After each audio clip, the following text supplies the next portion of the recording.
नीता को तारीफ शब्द का पता ही नहीं था। घर के सारे काम वह एकदम सही सही करती थी। खाना भी बहुत स्वादिष्ट बनाती थी। लेकिन फिर भी आज का खाना अच्छा था बहू, ऐसा उसकी सास कभी भी नहीं बोलती थी। और पति भी कभी उसकी प्रशंसा नहीं करता था। उसका बनाया हुआ खाना चुपचाप खाकर दोनों पति और सास चले जाते थे। उसने खाया या नहीं, इसका उन दोनों को कोई फर्क नहीं पड़ता था। सास को वह पसंद नहीं थी।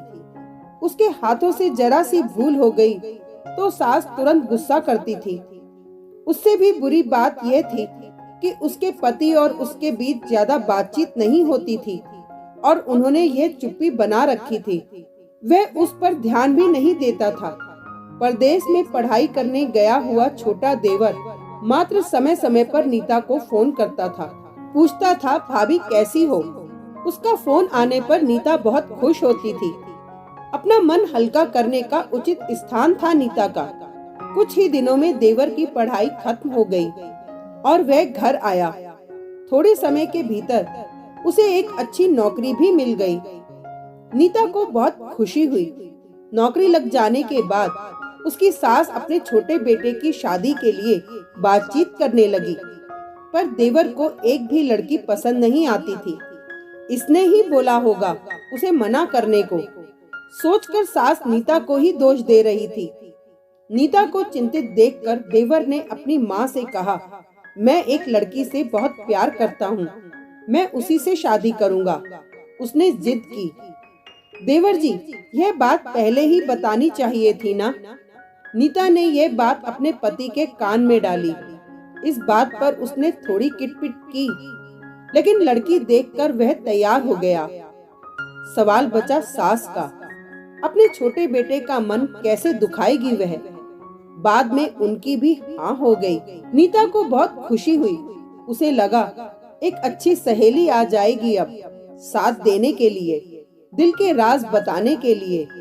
पर कैसी होगी छोटी देवरानी, रस बस जाएगी हमारे साथ और इस घर में, या वह एक अलग दुनिया बसाने पर जोर देगी देवर जी को। इस विचार से थोड़ा टेंशन में आ गई नीता। कुछ दिनों बाद नीता की छोटी देवरानी चौखट लांघकर घर में आई।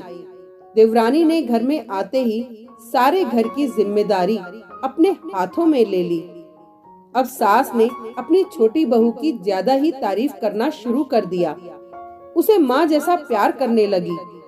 यह देखकर नीता की आंखों में आंसू आ जाते। वह सोचती, मैं भी तो यही सब काम करती थी, फिर मेरे साथ ही क्यों ऐसा बर्ताव।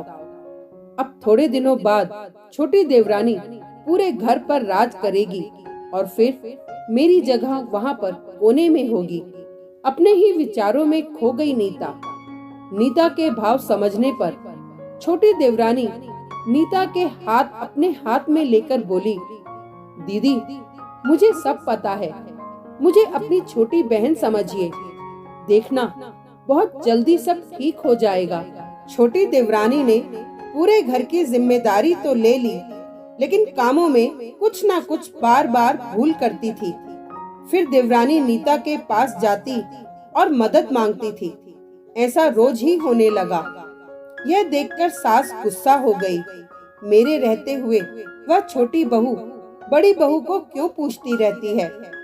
फिर सास भी रसोई घर में आकर चार काम शुरू करने लगी। धीरे धीरे वे छोटी बहू के साथ साथ अनजाने में बड़ी बहू से भी प्यार से बर्ताव करने लगी, प्यार से बोलने लगी, नए पदार्थ दोनों को सिखाने लगी, भूल समझकर समझाने लगी। अब सास और दोनों बहुओं में अच्छी दोस्ती होने लगी।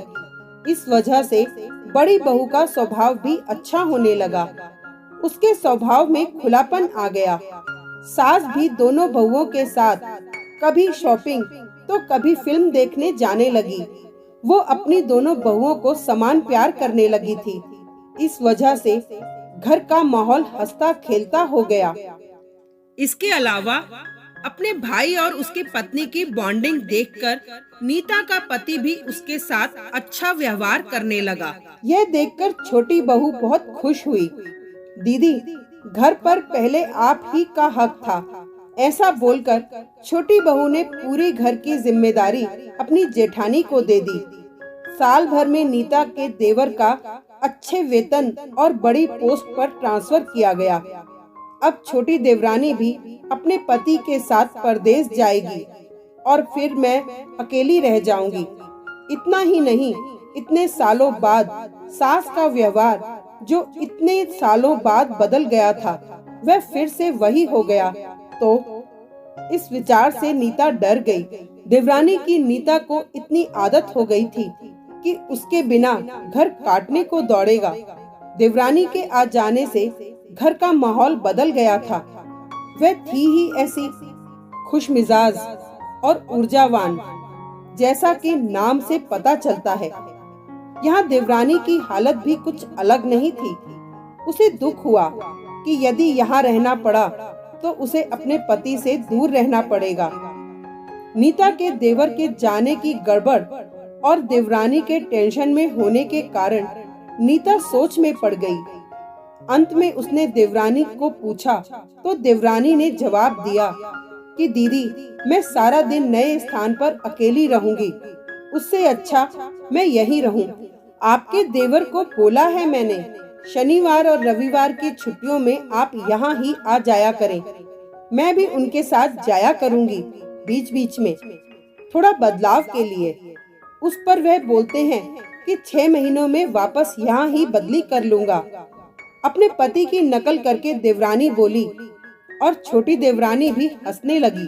अपनी आंखों के आंसू पोंछते हुए नीता बोली, छोटी, ये दिन वापस नहीं आने वाले। जाओ तुम अपने पति के साथ, उनके साथ भी तो कोई होना चाहिए ना। दीदी, आपने मुझे बड़ी बहन का प्यार दिया, वैसे ही भैया के रूप में एक बड़ा भाई मिला। ये भरा हुआ संसार छोड़कर मैं कैसे जाऊं? वहाँ अकेली का मन नहीं लगेगा। 6 महीने का तो सवाल है, वह आते रहेंगे यहाँ पर।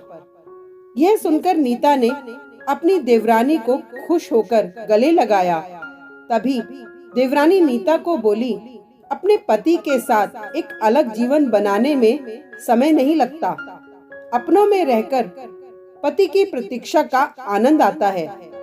2 अलग अलग घर और ससुराल से आने वाली ये लड़कियां अपने नए घर के लिए सब कुछ करती हैं। पता ही नहीं चलता कि कब एक दूसरे की आदत हो जाती है। सच में देवरानी जेठानी का रिश्ता बहनों से कम नहीं होता। Thank you.